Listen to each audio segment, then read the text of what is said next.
ನೇಮಕಾತಿಯ ಹೊಸ ಅಧಿಸೂಚನೆ ಬಿಡುಗಡೆಯಾಗಿದೆ ನೋಡಿ. ಬೋತ್ ಮೇಲ್ ಆ್ಯಂಡ್ ಫೀಮೇಲ್ ಪುರುಷ ಮತ್ತು ಮಹಿಳಾ ಅಭ್ಯರ್ಥಿಗಳು ಇಬ್ಬರು ಅರ್ಜಿಗಳನ್ನು ಸಲ್ಲಿಸಬಹುದು.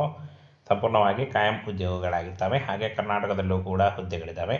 ಕರ್ನಾಟಕದಲ್ಲಿ ಎಷ್ಟು ಹುದ್ದೆಗಳಿದ್ದಾವೆ ಅದನ್ನು ಕೂಡ ತಿಳಿಸ್ಕೊಡ್ತೀನಿ. ಈ ಒಂದು ಹುದ್ದೆಗಳಿಗೆ ಬೋತ್ ಮೇಲ್ ಆ್ಯಂಡ್ ಫೀಮೇಲ್ ಪುರುಷ ಮತ್ತು ಮಹಿಳಾ ಅಭ್ಯರ್ಥಿಗಳು ಇಬ್ಬರು ಅರ್ಜಿಗಳನ್ನು ಸಲ್ಲಿಸಬಹುದಾಗಿರುತ್ತೆ.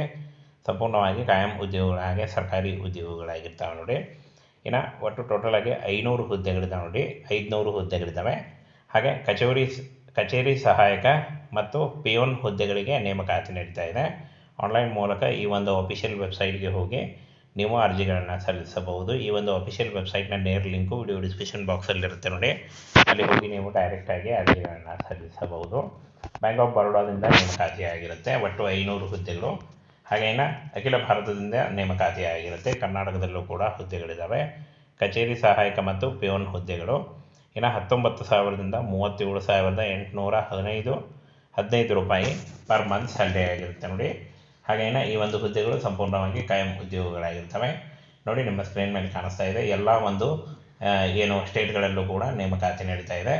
ಅದೇ ರೀತಿ ಕರ್ನಾಟಕದಲ್ಲಿ 31 ಹುದ್ದೆಗಳಿದ್ದಾವೆ ನೋಡಿ. ಈ ಒಂದು ಹುದ್ದೆಗಳಿಗೆ ಬೋತ್ ಮೇಲ್ ಆ್ಯಂಡ್ ಫೀಮೇಲ್ ಪುರುಷ ಮತ್ತು ಮಹಿಳಾ ಅಭ್ಯರ್ಥಿಗಳು ಇಬ್ಬರು ಅರ್ಜಿಗಳನ್ನು ಸಲ್ಲಿಸಬಹುದು. ಹಾಗೇನ ಈ ಒಂದು ಹುದ್ದೆಗಳಿಗೆ ಶೈಕ್ಷಣಿಕ ಅರ್ಹತೆಯನ್ನು ನೋಡೋದಾದರೆ SSLC ನೋಡಿ. ಜಸ್ಟ್ ನೀವು SSLC ಪಾಸ್ ಆಗಿದ್ದಂಥ ಅಭ್ಯರ್ಥಿಗಳಾಗಿದ್ದರೂ ಕೂಡ ಈ ಒಂದು ಹುದ್ದೆಗಳಿಗೆ ಅರ್ಜಿಗಳನ್ನು ಸಲ್ಲಿಸಬಹುದು. ಇನ್ನು ವಯೋಮಿತಿ ಕೂಡ ಇರುತ್ತೆ. 1 ಮೇ 2025ಕ್ಕೆ ಅನುಗುಣವಾಗಿ 18ರಿಂದ 26 ವರ್ಷದ ಒಳಗಿನವರು ಅರ್ಜಿಗಳನ್ನು ಸಲ್ಲಿಸಬಹುದಾಗಿರುತ್ತೆ. ಇನ್ನು ಈ ಒಂದು ಹುದ್ದೆಗಳಿಗೆ ವಯೋಮಿತಿ ಸಡಿಲಿಕೆ ಕೂಡ ಇರುತ್ತೆ ನೋಡಿ. OBC NCL ಅಭ್ಯರ್ಥಿಗಳಿಗೆ 3 ವರ್ಷ, ಹಾಗೆ SC ST ಅಭ್ಯರ್ಥಿಗಳಿಗೆ 5 ವರ್ಷ ಮತ್ತು PWD ಅಭ್ಯರ್ಥಿಗಳಿಗೆ 10 ವರ್ಷಗಳ ವಯೋಮಿತಿ ಸಡಿಲಿಕೆ ಕೂಡ ಇರುತ್ತೆ. ಈ ಒಂದು ವಯೋಮಿತಿ ಸಡಿಲಿಕೆಯನ್ನು ನೀವು ಆದಷ್ಟು ನಿಮ್ಮ ವಯಸ್ಸಿನ ಲೆಕ್ಕಾಚಾರ ಮಾಡಿಕೊಂಡು ನೀವು ಅರ್ಜಿಗಳನ್ನು ಸಲ್ಲಿಸಬಹುದು. ಇನ್ನು ಅರ್ಜಿ ಶುಲ್ಕವನ್ನು ನೋಡೋದಾದರೆ SC ST PWD EXS ಮತ್ತು DAI SXS ಮತ್ತು ಮಹಿಳಾ ಅಭ್ಯರ್ಥಿಗಳಿಗೆ 100 ರೂಪಾಯಿ ಇದ್ದರೆ, ಸಾಮಾನ್ಯ EWS ಮತ್ತು OBC ಅಭ್ಯರ್ಥಿಗಳಿಗೆ 600 ರೂಪಾಯಿ ಇರುತ್ತೆ ನೋಡಿ.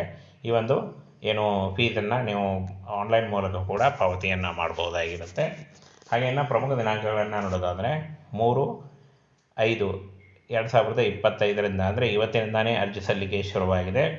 ಹಾಗೆ ಇನ್ನು 23 ಮೇ 2025 ಅರ್ಜಿ ಸಲ್ಲಿಸಲಿಕ್ಕೆ ಮತ್ತು ಶುಲ್ಕ ಪಾವತಿಸಲಿಕ್ಕೆ ಕೊನೆಯ ದಿನಾಂಕ ಆಗಿರುತ್ತೆ ನೋಡಿ. ಈ ಒಂದು ಕೊನೆಯ ದಿನಾಂಕದೊಳಗಾಗಿ ನೀವು ಆನ್ಲೈನ್ ಮೂಲಕ ಅಫಿಷಿಯಲ್ ವೆಬ್ಸೈಟ್ನ ನೇರ ಲಿಂಕು ವಿಡಿಯೋ ಡಿಸ್ಕ್ರಿಪ್ಷನ್ ಬಾಕ್ಸಲ್ಲಿರುತ್ತೆ ನೋಡಿ. ಅಲ್ಲಿ ಹೋಗಿ ಡೈರೆಕ್ಟಾಗಿ ನೀವು ಅರ್ಜಿಗಳನ್ನು ಸಲ್ಲಿಸಬಹುದು. ಹಾಗೆ ಇನ್ನು ಅರ್ಜಿ ಸಲ್ಲಿಸುವಾಗ friends Aadhaar card, caste income certificate ಮತ್ತು ಒಂದು ಫೋಟೋ ಹಾಗೂ ನಿಮ್ಮ ಎಜುಕೇಷನಲ್ ಡಾಕ್ಯುಮೆಂಟ್ಸ್ ಇಷ್ಟನ್ನು ತೆಗೆದುಕೊಂಡು ನೀವು ನೇರವಾಗಿ ಡೈರೆಕ್ಟಾಗಿ ಅರ್ಜಿಗಳನ್ನು ಸಲ್ಲಿಸಬಹುದು. ಹಾಗೆ ಇನ್ನು ಫ್ರೆಂಡ್ಸ್ ಈ ಒಂದು ಹುದ್ದೆಗಳು ಸಂಪೂರ್ಣವಾಗಿ ಕಾಯಂ ಉದ್ಯೋಗಗಳು. ಹಾಗೆ ಕರ್ನಾಟಕದಲ್ಲಿ ಕೂಡ ಹುದ್ದೆಗಳಿದ್ದಾವೆ. ಹಾಗೆ ಬ್ಯಾಂಕಿಂಗ್ ನೇಮಕಾತಿ ಆಗಿರುತ್ತೆ ನೋಡಿ. ಬ್ಯಾಂಕಿಂಗ್ ವಲಯದಲ್ಲಿ ಜಾಬ್ ಮಾಡಬೇಕು ಅನ್ನುವಂಥ ಅಭ್ಯರ್ಥಿಗಳು ಈ ಒಂದು ಹುದ್ದೆಗಳಿಗೆ ಅರ್ಜಿಗಳನ್ನು ಸಲ್ಲಿಸಬಹುದು.